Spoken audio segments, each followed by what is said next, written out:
What up, everyone? It's your man Xman87 here, bringing you another Marvel Legends news video. And what I have for you today is a recap of the newest Marvel Legends reveals from the Hasbro Pulse September 2025 Fanstream edition. But before we get into everything, if you could please leave a thumbs up, like rating on the video, it'll help show your support for my channel, and I greatly appreciate it. Now, with that said, let's talk about it. First up, they gave us some quick pre-order updates on when some previously revealed items will go live for pre-order. And so first we have the Target exclusive X-Men Retro Series Mystique and Storm. They will go up next Friday on September 19th. The Spider-Man Retro Series Mysterio from the animated series will go up Friday, October 10th as part of the Walmart CollectorCon event.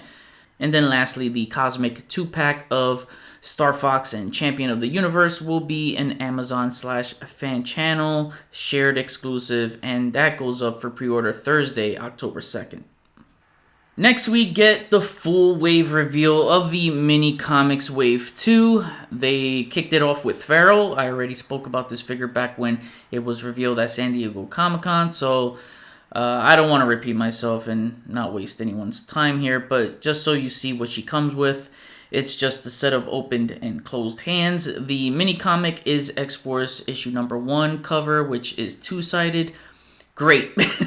Just what we need in this stupid wave. A mini comic that has way more paint apps than the figure itself. The paint here should have been applied on the figure to highlight more of the fur, to add more details. Dwight asked at the end of recapping the wave to let him know if it was a hit or miss. And yeah, Dwight, it's already a miss being a mini comics Wave 2. Never wanted to see this shit again. Next up is another one we already saw back at San Diego Comic-Con. Again, not going to waste much time here, and that's the Rachel Summers Phoenix. I like her accessories, as she comes with a couple of hands. The fiery Phoenix feathers is a great visual on this figure. I really love it. And I like that she has two heads, with one having the black facial markings. Sadly, no upgraded torso on her, but she still looks nice. Once again, they dropped the ball on my boy Silver Surfer. This frustrates me so damn much, being one of my top 3 favorite Marvel superheroes ever. All they did was take the same Sunfire body as before, but the pinless version of it. We've had this discussion here that this body is way too short for Norrin Rad. He's supposed to be tall, and they still won't put the effort in giving him a body sculpt that suits him. They didn't even give him a chrome deco. They said they did, but all I see is metallic silver paint. To be fair, the paint looks good, but come on. He's supposed to be in that VAC chrome metal. So no upgraded torso and no toe joints like he should have, being a surfer. Just the face print deco with gripping hands in a mini comic. Like, I'm hurt, y'all. I'm freaking hurt. As a passionate Silver Surfer fan, it's been a rough run for us Surfer fans in Legends. Guess they really want to make us wait for that Maximum Series version, huh? And by then, they'll probably give them all the bells and whistles and everything we asked for, so we could pay $50 for it. At the very least, they could have done Renew Your Vows, man. I just don't feel comfortable when my Spider-Man is taller than Silver Surfer. In no world should that scaling exist. The Grey Widow gets a redo on the new Black Widow buck with the upgraded torso. It's just cut down a lot in the accessory department. She still has the Widow Stinger effects with some color variations, fists and open hands, and of course the comic. No jacket this time. The head is updated with the face print deco. Not bad if you missed out on the last version. This is one I've always wanted to see, and I'm surprised they did a comic version first in the MCU version, because I thought they would have done that first. But, oh man, we get Daredevil in his training suit. I think this is an all-new sculpt from scratch here. He's got some of that Frank Miller bulk. Not all of it, but some, and good enough to be passable, but it works for me. He's got butterfly joints too, which is nice, and I hope he has the double jointed neck too to give him some more mobility.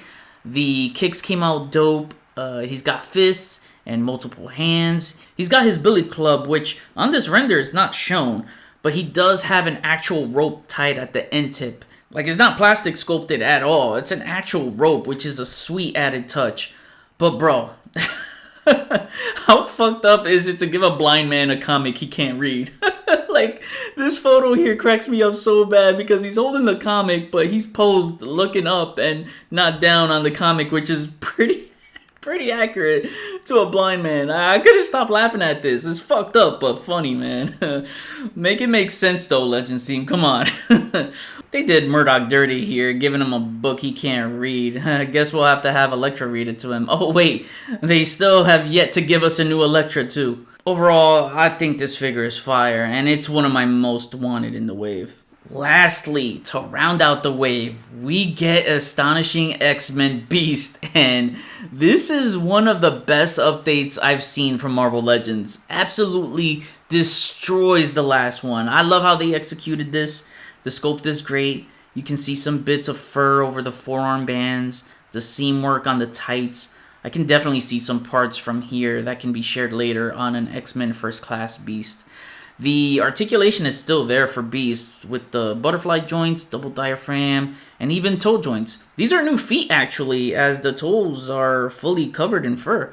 He got fists, open hands, and two incredible looking head sculpts. And lastly, the Astonishing X-Men mini comic. I'm even more hyped up to complete the Astonishing X-Men team now that I've seen what they've done with Beast here. And they got him right this time. The Marvel Legends Mini Comics Wave 2 goes up for pre-order tomorrow, Wednesday, September 10th at 1 p.m. Eastern Time, and will be available on Post and mainline retailers. Each figure will retail for the new standard pricing going forward at $27.99 and is slated for a fall 2025 release. Secret Wars is coming back, and they revealed Iceman, and just like Silver Surfer, they screwed him up again too. It's the same thing with the Sunfire Pinless buck. The clear plastic is somewhat okay. I don't have a problem with it. My problem is the buck they chose. Can we stop with this mold already? It's what, 10 years old by now? Yeah, it was first introduced on the White Spider-Man 2099 back in 2016, so next year officially makes it 10 years. Why are they still using this? It's been milked to death already. Probably more so than Bucky Cap. Anyways, let me focus on the positives. He gets an angry expression, which is nice because I felt that there's been a lack of expressions on Iceman figures. He's got those soft, relaxed gripping hands so he can cup his snowballs. Hey, yo, what? The Ice Beam effects are pretty dope because that's something I've been wanting him to have for the longest time, but he's still got that stupid ice skateboard that most of us hate. Once again, no real ice slide. And then, because it's Secret Wars, he comes with the lenticular coin. Pre-order for the Secret Wars Retro Series Iceman goes live on Tuesday, October 7th at 1 p.m. Eastern Time and will be an Amazon/fan channel shared exclusive. It will retail for $27.99 and is slated for a fall 2025 release. This next one was probably my favorite reveal of the stream. We are getting an X-Men Shi'ar Empire 2-pack of Gladiator and Deathbird. Finally, a freaking Deathbird. I've been dreaming of this day, and it came true. So let's go over Gladiator first before I start glazing all over Deathbird. We get an updated Gladiator on the Retro Hercules body. This should have been a character that should have both butterfly and double diaphragm joints. I think the cape is the same as before, but I'm not sure. The plastic cape looks too damn stiff, so I'll definitely look into buying a fabric cape for this guy. The red and blues are a better paint deco than the Apocalypse Bath Wave 1, but I do miss the metallic touch like the San Diego Comic-Con exclusive version. I wish they applied that here because metallic decals are suitable for most cosmic characters. He comes with fists, open hands, and two heads. The alt head with the eye effects is freaking money. Now, Deathbird. I'm so freaking happy they did the Jim Lee version. It was the one I wanted most. You get a mix of new and shared parts. That torso is all brand new, and you get the metal tubes all over the place connecting to her forearm bracers. They did reuse Lilandra's legs. I don't agree with this, as she had a different design altogether, but I'll let it slide because it's not too far off. I'm loving all the purple here. The plastic purple metallic molding so far is looking great in these images. I love all this purple stuff, man. I'm a sucker for characters in purple. I think one of the best highlights is her scaly feathered cape. It's just gorgeous shaders all around, and on the inside of the cape you get some granular texturing. What else? She has new hands, and they gave her the black nail polish along with that. The head sculpt is money. That is so Deathbird, from the headdress to the hairstyle, the all-white pupils, the eyeliner, and the purple lipstick on that evil grin is just absolutely incredible. The only problem I have with this is that she doesn't include any accessories whatsoever. 2-packs are pricey as is, so leaving out a figure without an alternate head or any kind of accessory is unpleasant for the consumer. Especially since regular single legends are going up to $28, so 2-packs are going to be now, what, 55, 56? So yeah, they could have thrown in an extra head for Deathbird here. But damn, they got me. Don't know if they'll make the more classic one with the wings, and I hope they do, but this is the Deathbird I grew up on in the 90s. I prefer the Jim Lee look more, so damn it, they got me. And I'll need this on my display fast. The X-Men Shi'ar Empire 2-pack of Deathbird and Gladiator will go up for pre-order Thursday, September 18th at 1 p.m. Eastern Time, and will be a shared Amazon/fan channel exclusive. It will be priced at the new standard 2-pack pricing of $57.99 and is slated for a fall 2025 release. The very last reveal was another Capcom Gamerverse 2-pack, and my god, Legends has been crushing it with the Gamerverse stuff all year. It's from the Capcom Punisher game, which I just played for the first time in a very long time. I think since I was a kid, as they recently released this in the Marvel Capcom Legacy Collection. Yeah, so I just played this game online because they have an online co-op feature, and I got to play with my best friend David Berry back in June. Shout out to my homie David at It's Just Barry, who gifted me the Capcom Marvel Legacy Collection for my birthday, and it was great to go back and play that game. One of Capcom's best, and it's always overlooked, man. Very underrated game. It was just so much fun. Damn, man, this is crazy, because I remember as we were gaming together, we were even talking about if they made this in Marvel Legends, and damn, I didn't think it would happen this fast, because we were talking about how bad we wanted a Blue Punisher, so we thought we'd get the Spider-Man animated series first, but here we are with this one, and I'm not complaining. But yeah, it's a great game. You guys should definitely play it if you never have, and if you really love those retro beat-em-up games, I think you'll enjoy this one for sure. They showed Nick Fury, and he's got his khaki turtleneck and green and brown deco. I think this is a retooling of the Red Skull upper body, because this has butterfly joints, which is cool.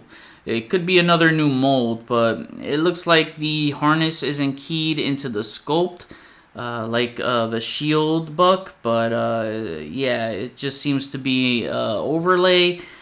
So yeah, you know what, I think this is a new upper torso. He's a lot thicker, and the legs are the same as the shield uniform. New head sculpt, which looks really good, maybe better than the last one. I don't know. But again, this is not bad. I don't have a problem with this one. Oh, this Punisher looks so good. The Punisher is the same as the War Journal 2-pack. Again, no complaints, because I absolutely love that figure. He just has the blue and white deco here with a new harness, and the thigh holster strap is on his right leg instead of his left. They even painted a white stripe in between the thigh straps on his leg. The only thing I would have changed here is giving Punisher the Shield Agent boots like this Nick Fury has. It would have looked just like the game art, but it's not really that big of a deal, and you can see they drew a lot of inspiration for the accessories from the video game with the baseball bat, money briefcase, grenades, and it would have been funny if they included some of the foods for healing items. But you can see tons of accessories here, like 3 sets of hands each, handguns, SMGs, Uzis, and rifles. We even get 2 new head sculpts for Punisher as well. So if you have the War Journal 2-pack, you'll have about 4 heads in total to play and display with for each. It's funny because I'm not crazy about repaints, but man, what a difference a color palette swap can do, because man, I think this looks nicer. I think Nick Fury was supposed to come with a cigar, because if you look closely at his mouth, it's almost gappy looking. Enough to capture his cranky expressions, but it just looks like something is supposed to plug in there. So maybe there was, and perhaps they had to cut it out. I don't know. Pure speculation on my part, but the layout seems odd. Overall, I love it. Could have used some more video game props like the meals and a fire extinguisher, maybe a barrel too. I mean, you can use the Jada Toys barrels that came with the Violent Ken if you have that, but you know what I mean. One that should have came with the set here. A roll of dynamite too. I know the Max Deadpool has a single dynamite, so having one stacked up would have been dope, but more accessories to explore outside of this pack. Some new stuff would have been cool so that it doesn't feel so rehashed, where it feels like it's been copy and paste with some of the previous 2 packs we've been getting, like the Crossbones Madam Mask and the Punisher War Journal 2 pack, you know, similar accessories. But I get it. Lots of accessories here makes sense from the game. It's cool to get a Capcom Nick Fury and a Blue Punisher. So close to getting a Spider-Man animated series Punisher. Just need to slap a duster on him, give him black gloves, black boots, and a blue bandana and call it a day. For now, I'm still excited for this. As I say Blue Venom supremacy, I will say Blue Punisher supremacy. The Gamerverse Capcom Punisher 2-pack will go up for pre-order next Thursday, September 18th at 1 p.m. Eastern Time. It will be an Amazon/fan channel exclusive.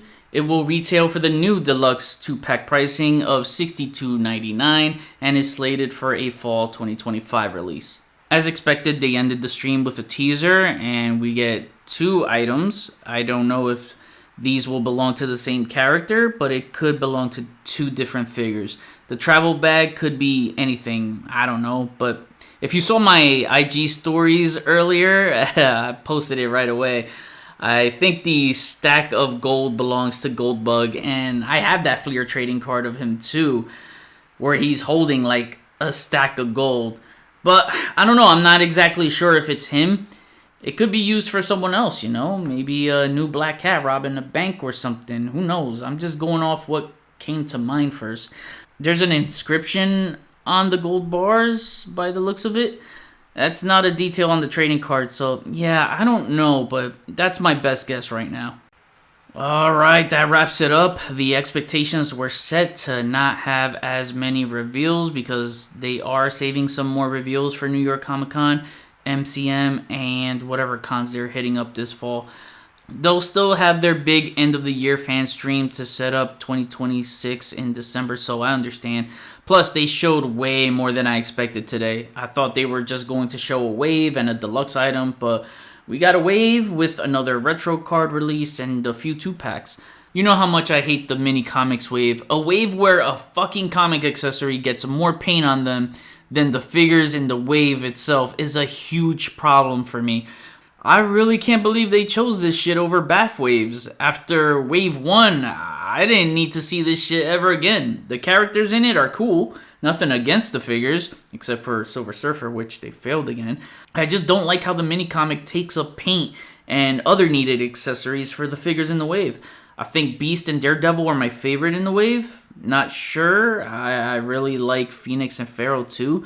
Been needing them to complete teams. Just wish they had the upgraded torsos for the ladies. Speaking of the ladies, that's one thing I will say that I like about this mini comic wave 2 over wave 1 is that half the wave are females. So 3 girlies in this wave when we got 0 in the first wave. That first one was a complete sausage fest wave. I think Iceman and Silver Surfer were the worst reveals for me. They did nothing for me on what should be presented for these characters. On the flip side, Deathbird was my favorite reveal overall. That's my number 1, as I've been dying to get her in the line.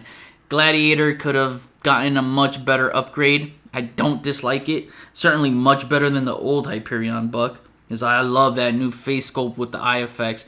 That Gamerverse 2-pack looks like a lot of fun. Very few repaints get me excited, and a Blue Punisher is definitely one that gets me excited. And Fury ain't that bad either. So my top 5 reveals, not counting Phoenix and Pharaoh, since they were already revealed back at San Diego Comic-Con, talking about the ones not seen before and seen for the first time today, were in order. Number 1, Deathbird, of course. Number 2, Astonishing X-Men Beast. Number 3, 3 or 4, I could switch with either Daredevil training suit or the Gamerverse Punisher. And yeah, that would be my 3 and 4th. And then 5, oh man, it's another one I could flip between Gladiator and the Gamerverse Nick Fury. So, yeah, man. There was some really good ones I enjoyed here. But not gonna lie, when the Hasbro PR team emailed me the solicits, and I'll post them up right here, I was really put off by the new pricing. Just seeing shit like that Lazy Ass Silver Surfer and Iceman with nothing new for $28 is a damn shame. With taxes, pretty much $30. I'm not paying $30 for shit like that, especially when I see a wave that has more paint on a meaningless accessory over the figure itself. It's just deplorable. It's a damn crime, highway robbery, and it's only gonna get higher from here. It's gonna get worse. So yeah, I'm going to be real selective and spend my money wisely, because I will not spend $30 on a basic ass repaint like that Silver Surfer and Iceman. Just gonna collect by my means, as I have other hobbies that I pour money into, so I gotta spread the love around with what I do. Overall, not too bad of a showing. It was okay for what it was. Deathbird stole the show for me. I thought the Gamerverse item reveal was going to be the Capcom Sentinel, but I think they'll save that for the December fan stream, as that's when the X-Men 97 Sentinel will ship out now, since it's been delayed. So that'll be perfect timing to hype up that Sentinel. And how do you hype up a big item like a Sentinel? Well, you hype it up with another big Sentinel. That's how you do it. I do feel like this fan stream was missing that one big banger reveal, and I think the Capcom Sentinel could have been that. But for me, the banger reveal was Deathbird, because you already know. I expect her to be in my top 10 female legends list this year. So for today's showing, they hit some, they missed some, but the ones that they hit are some really good hits. Now to kick it back to you, what do you think of today's Legends reveals? Did they hit or miss? List down your favorite and least favorite reveals. Comment below, let me know, we'll chat about it. Thanks for watching another Marvel Legends news video. Please follow me on Instagram if you haven't already at xman87. Hit the notification bell so you always know when my latest videos are up. Share and subscribe if you're new. See you on the next video. Peace, peace.